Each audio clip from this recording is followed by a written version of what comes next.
너의 가정에 하나님이 되리라. 너의 요 제목만 붙잡아도 오늘 은혜가 될지어다. 여러분, 이스라엘 백성이 출애굽한 이후에 하나님은 모세를 통해서 율법을 주셨습니다.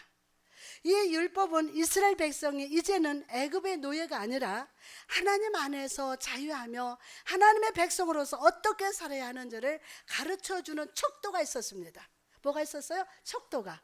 자, 이 율법의 핵심을 간단히 요약해 보면, 하나님을 사랑하고 그분만을 섬겨라. 그리하면 상을 받을 것이다. 하나님을 경외함으로 완전히 행하라. 그리하면 하나님이 너희를 선대하실 것이다. 모든 축복이 너희 것이 임하며 이 세상과 앞으로 올 세상에서 큰 축복을 받을 것이다 라는 것입니다.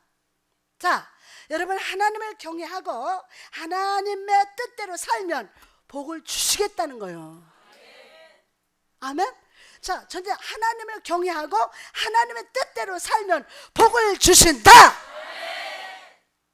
그러나 이런 하나님의 약속을 깨지고 말았어요. 그 내면에 죄의 속성에 있는 인간에게 이 약속을 지킬 수 없는 약속이었고, 끝없는 타락으로 인해서 축복이 아니라 죄악 중에 거했기 때문입니다. 하나님의 약속의 말씀은 완전했지만 인간의 마음은 가을에 떨어지는 낙엽처럼 하나님의 약속을 땅에 떨어뜨렸습니다.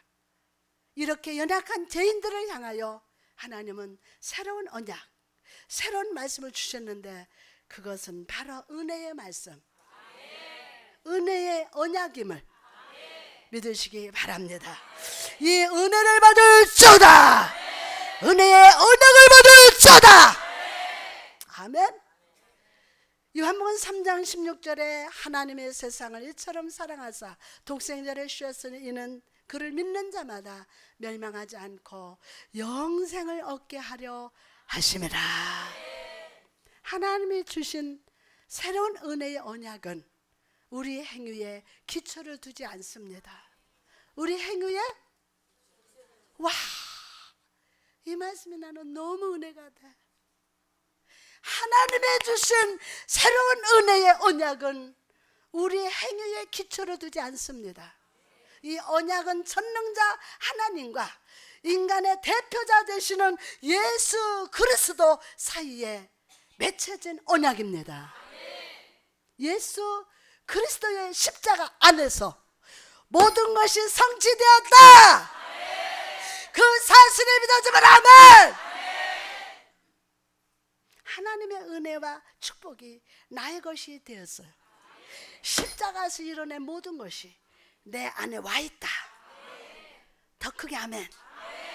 예수 안에 있는 우리에게 주님은 믿음을 주시고 믿어지는 거야. 주님은 내 대신 십자가 주셨다. 나는 용서를 받았다. 하나님의 축복이 나 안에 와 있다. 하나님의 생명이 나 안에 왔다. 오늘 그래서 하나님의 은혜와 축복이 나의 것이 되었습니다. 예수 안에 있는 우리에게 주님은 믿음을 주시고, 아멘 하고 받을지어다. 믿음을 주시고 우리 아내 삶과 가정 속에 주의 법, 주의 말씀을 새겨주셨음을 믿으시기를 바랍니다. 그러나 그날 후에 내가 이스라엘 집과 맺은 언약을 이루하니 곧 내가 나의 법을 그들 속에 두며 그들의 마음에 기록하여 나는 그들의 하나님이 되고 그들은 나의 백성이 될 것이라. 여호와의 말씀이니라. 예레미야 31장 33절 말씀이에요. 오늘 이 말씀이 여러분의 것이 되기를 축복합니다. 아멘. 여러분이 이 말씀을 마음에 품을 때 하나님의 은혜와 축복이 여러분의 것이 되며, 아멘, 여러분의 축복 그 자체가 될 것임을 믿으시면 아멘 합시다. 여러분, 초대교회 당시 바리새인들은 하나님이 보내신 메시아가 이 땅에 임해서 이방 민족의 압제로부터 구원하고 예루살렘에 하나님의 살림을 임할 것으로 생각을 했습니다. 그러나 예수님은 하나님의 나라가 이미 우리 안에 있다고 말씀하셨어요. 하늘나라가 이미 내 안에 임했다. 아멘. 그런데 오늘 또 임한다는 건 내 안에 하늘나라가 임했다는 그 사실이 믿어지면서 아멘. 은혜 위에 은혜. 하늘나라가 내 안에 임했다. 믿어진다. 할렐루야. 여러분 누가복음 17장 21절에 보니까 하나님의 나라는 너희 안에 있느니라. 사랑하는 여러분, 그럼 하나님의 나라가 우리 안에 있다는 것은 무슨 뜻일까요? 이것은 하나님의 통치가 우리 안에 이루어지고 있다는 거예요. 뭐가? 하나님의 통치가 우리 안에서 이루어지고 있다. 때문에 우리는 세상의 질서와 법칙이 아니라 하나님의 말씀에 의해서 다스림을 받는 성도임을 믿으시기 바랍니다. 자, 여러분, 우리나라에는 외국의 대사관들이 많이 있습니다. 대사관에서는 다른 나라에서 살고 있는 국민을 보호하고 책임지는 일을 합니다.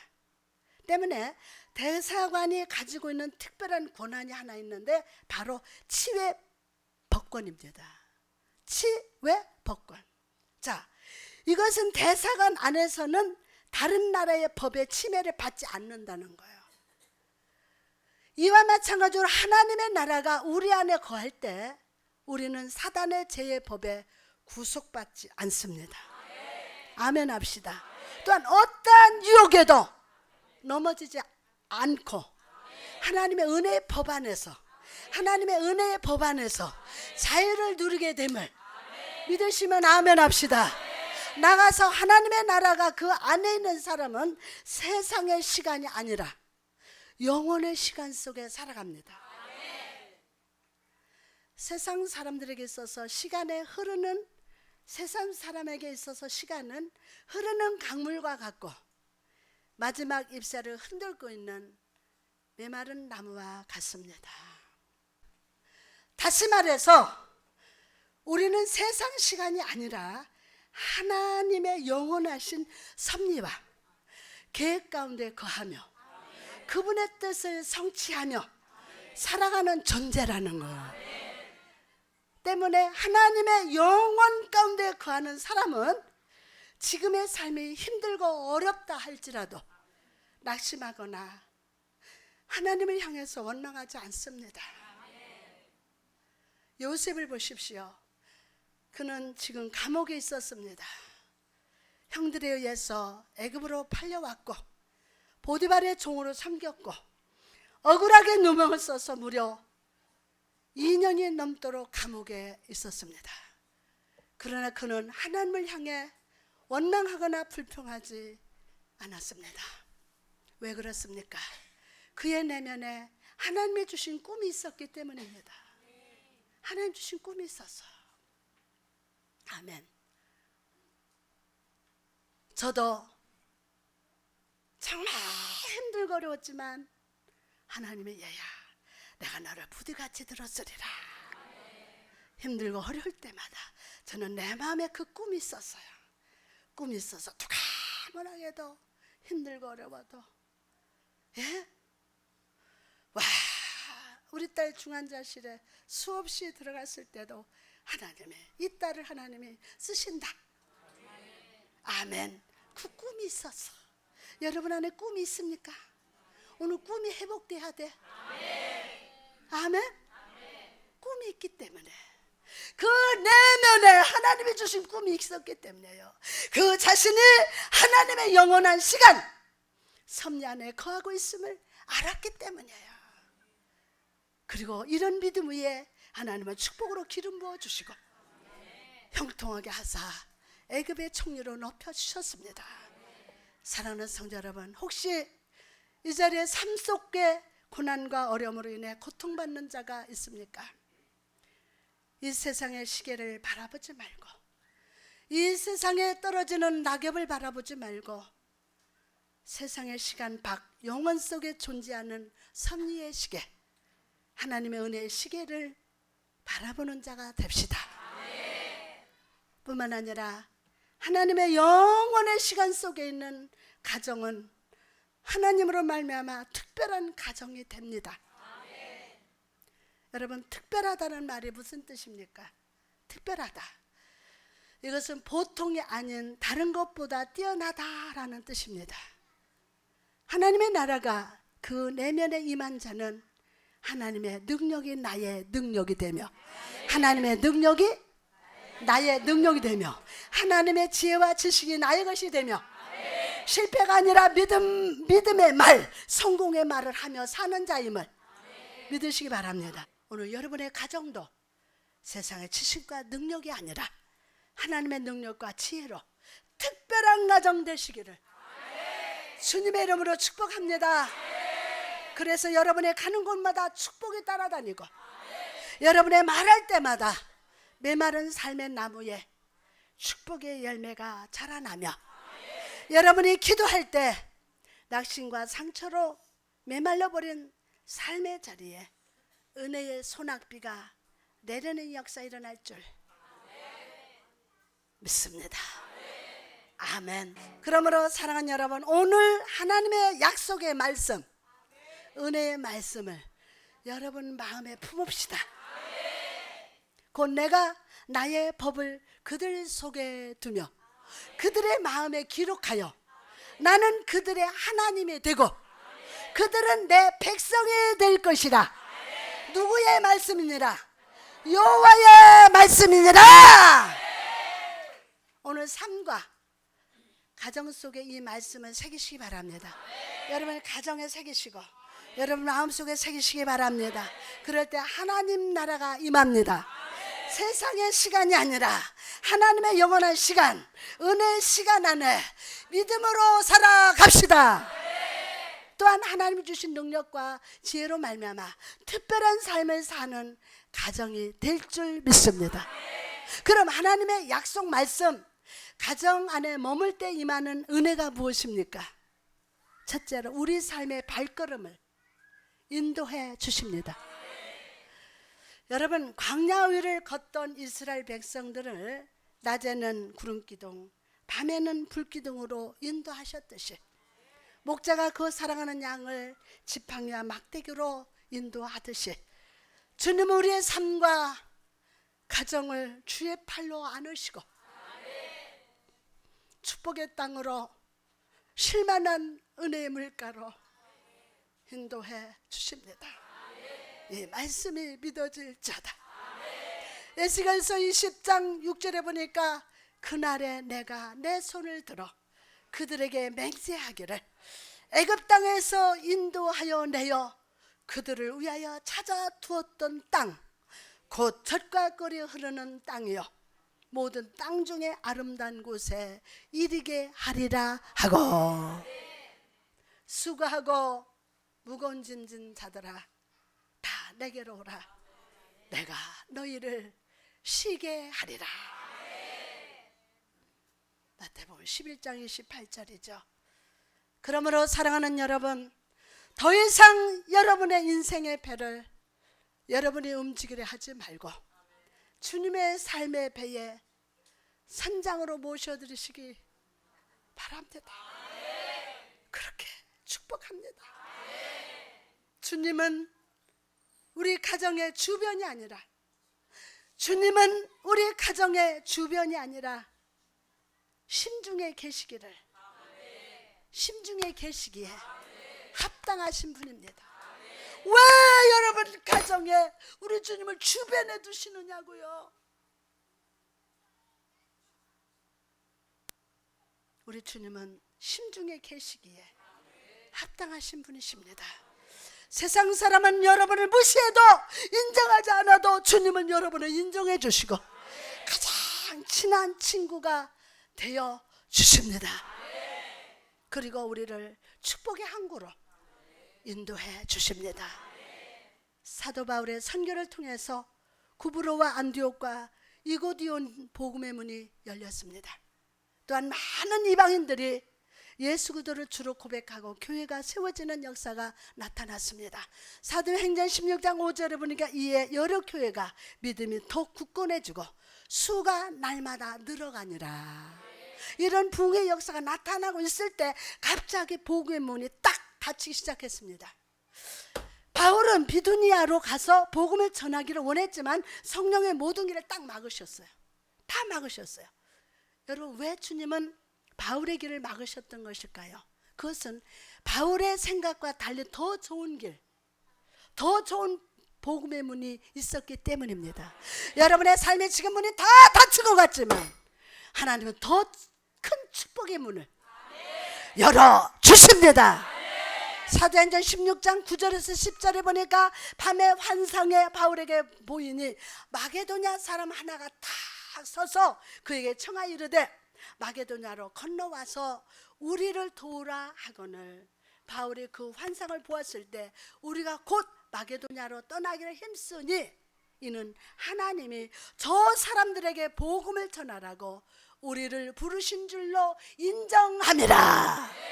주님은 바울에게 더 좋은 복음의 문을 열어주셨고 그곳에서 신실한 성도 누구를 만났습니까? 누디아를 만나게 하시고 감옥 안에서 간수를 복음으로 구원케 하는 역사를 나타내 주셨습니다. 사랑하는 성도들, 우리도 인생을 살다 보면 주님이 우리 인생의 문을 닫으시는 것처럼 느껴질 때가 있습니다. 내 생각에는 저 문이 성공의 문이고 축복의 문 같은데 주님이 나의 앞길을 막으시는 것 같아서 낙심할 때가 있습니다. 사랑하는 여러분, 하나님의 여러분의 삶의 문을 막으실 때 낙심하지 마십시오. 더 크게 아멘 합시다. 낙심하지 마십시오. 닫으신 것은 닫으실 필요가 있기 때문에, 닫으실 필요가 있기 때문에 여러분에게 더 좋은 축복과 형통의 문을 열어주시기를 원하십니다. 아멘, 아멘, 아멘. 그러므로 여러분 항상 하나님과 함께 동행함으로 겸손히 그분의 인도하심을 간구합시다. 오늘 그 영이 임한다. 아멘. 나의 짧은 생각과 판단으로 어리석음의 길을 걷지 말고 어리석은 행동을 하지 말고 아무거나 준다고 먹지 말고 끝까지 그분의 계획을 신뢰합시다. 그럴 때 가장 좋은 축복의 문으로 인도하시는 주의 은혜의 손길을 발견하게 될 줄 믿습니다.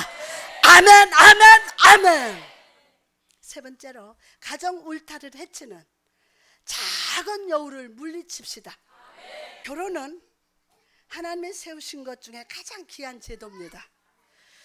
하나님은 남자와 여자를 창조하시고 그들을 하나로 짝지어 주심으로 가정을 세워주셨어요. 아멘. 마가복음 10장 6절에서 9절 말씀을 보니까 창조 때부터 사람을 남자와 여자로 지으셨으니 지금 주례를 합니다. 이러므로 사람이 그 부모를 떠나서 그 둘이 한 몸이 될지니라. 이러한즉 이제 둘이 아니요 한 몸이니 그러므로 하나님이 짝지어 주신 것을 사람이 나누지 못할지니라 하시더라. 그러나 하나님의 명령과는 달리 요즘 많은 가정들이 무너지고 깨지고 있습니다. 왜 그런 것일까? 이것은 무슨 큰일이 있어도 아닙니다. 물질적인 문제가 아닙니다. 오히려 우리 생각이 아주 작다고 생각하는 것들 때문에 무너집니다. 아주 작다고 생각하는 것 때문에 무너집니다. 예? 권투 경기를 한번 생각해 보세요. 권투. 선수가 큰 펀치를 맞아서 쓰러지는 것이 아닙니다. 다 크게 맞아서 쓰러지는 것이 아닙니다. 약한 펀치라도 오랜 시간 맞다 보면, 예? 오랜 시간 계속 맞다 보면 그 충격이 쌓이고 쌓여서 다운이 되는 거예요. 내 생각이 아무것도 아니라고 생각하는 작은 여우가 가정이라는 울타리를 무너뜨린다는 거예요. 오늘 우리 가정을 무너뜨리는 여우는 물러가라. 물러가라. 자, 그럼 구체적으로 우리 가정을 깨고 무너지는 이유가 무엇일까요? 첫째, 가정에 깨지는 이유는 마음의 위로를 얻지 못하기 때문이에요. 뭐를? 맞아요. 자, 여기 봐요. 뭐를? 마음의 위로를 얻지 못하기 때문에 깨져요. 요즘 사람들은 교회 다니는 것, 예배 드리는 것을 중요하지 않게 생각합니다. 저는 주일 성수를 생명 걸고 하자 그래. 주일 성수 생명 걸고 하자. 근데 요즘 사람은 교회 다니는 거, 예배 드리는 거 중요하지 않게 생각합니다. 그러나 여러분, 우리가 주님 앞에 나가야 하는 이유가 무엇입니까? 주님 안에서 진정한 마음의 편안, 마음의 위로를 얻을 수 있기 때문이에요. 주님 안에서 진정한 마음의 편안, 마음의 위로를 얻을 수 있어요. 아멘. 마음의 병, 정신적인 스트레스를 해결하지 못한 채 세상을 살아가기 때문에 가정이 무너집니다. 요한복음 2장에 보면 가나 혼인잔치의 기적이 나옵니다. 모든 사람들이 즐기는 축제 같은 결혼식 중에 포도주가 떨어졌습니다. 신랑 신부에게는 신혼 초부터 큰 위기였습니다. 그러나 예수님은 그들의 위기를 물을 포도주로 바꾸시는 기적을 통해서 해결해 주셨습니다. 여러분, 이 신혼부부에게는 그 문제를 해결할 능력이, 힘이 없었습니다. 없었어요. 그러나 예수님께서 권능으로 임하시사 그 문제를 해결해 주셨습니다. 사랑하는 성도 여러분, 2000년 전 가나 혼인잔치에서 기쁨을 회복시켜 주신 주님은 오늘 우리 가정에 잃어버린 기쁨을 회복시켜 주실 줄 믿습니다. 아버지, 회복시켜 주세요. 가정 속에서 잃어버린 기쁨 오늘 꼭 회복하시기를 주님의 이름은 축복합니다. 가정 안에서 위로받지 못하기 때문에 가정이 깨져요. 인간이란 인격적으로 부족한 존재이기 때문에 살다 보면 가정 안에 사랑이 부족해지고, 인내가 부족해지고, 용서가 부족하고, 동정심이 부족할 때가 있습니다. 여러분, 이 부족함의 문제를 누가 해결할 수 있습니까? 오직 우리 부족함을 풍족한 기쁨의 본질로 바꾸시는 예수 그리스도께 나아갈 때 가능합니다. 성령님 임하여 주옵소서.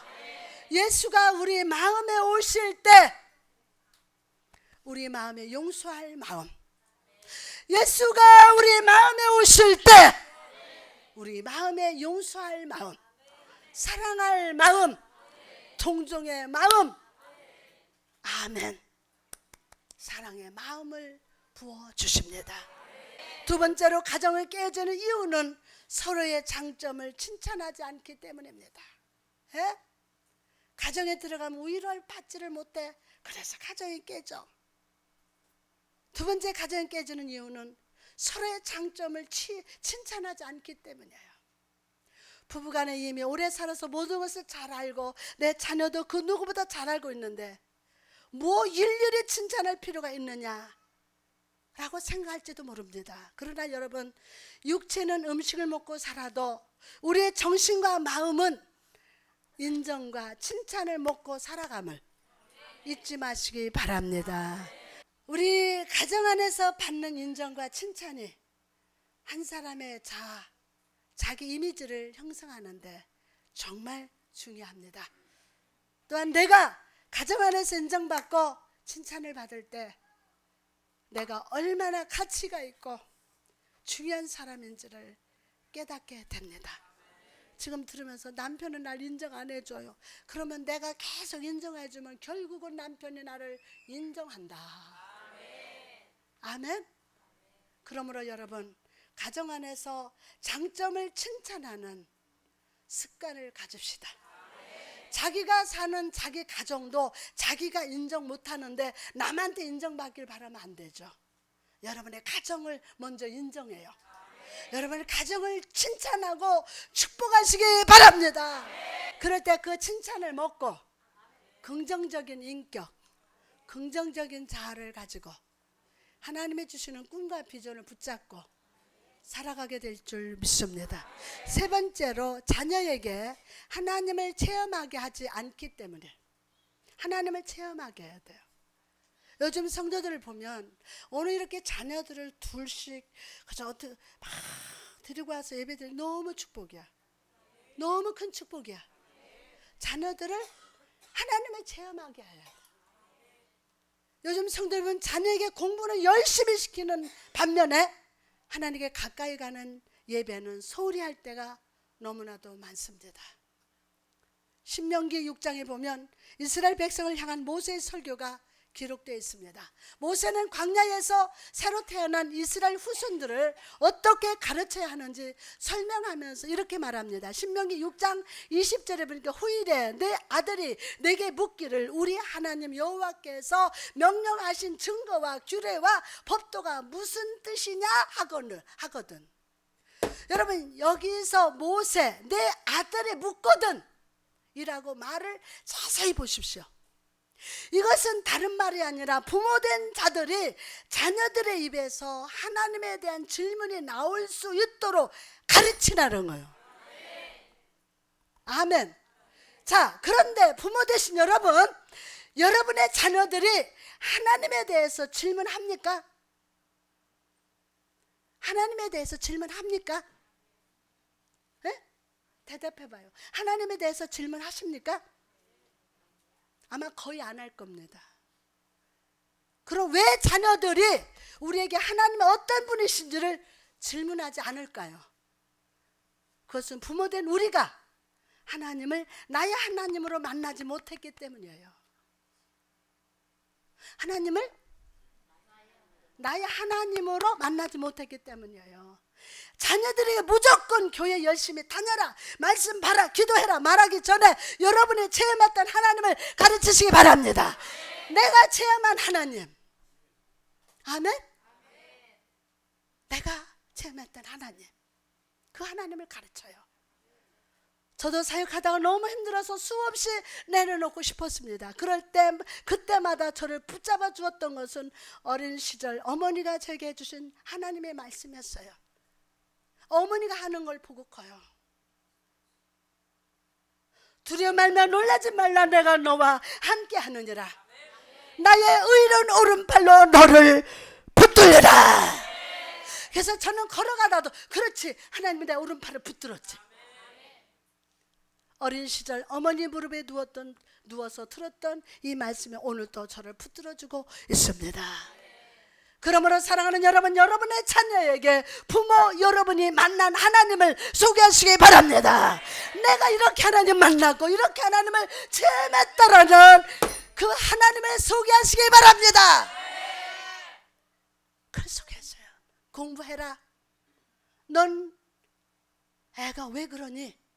이런 말을 하기 전에 먼저 하나님의 너를 사랑하시고 하나님은 너와 함께 하신다 라고 말씀해 주십시오.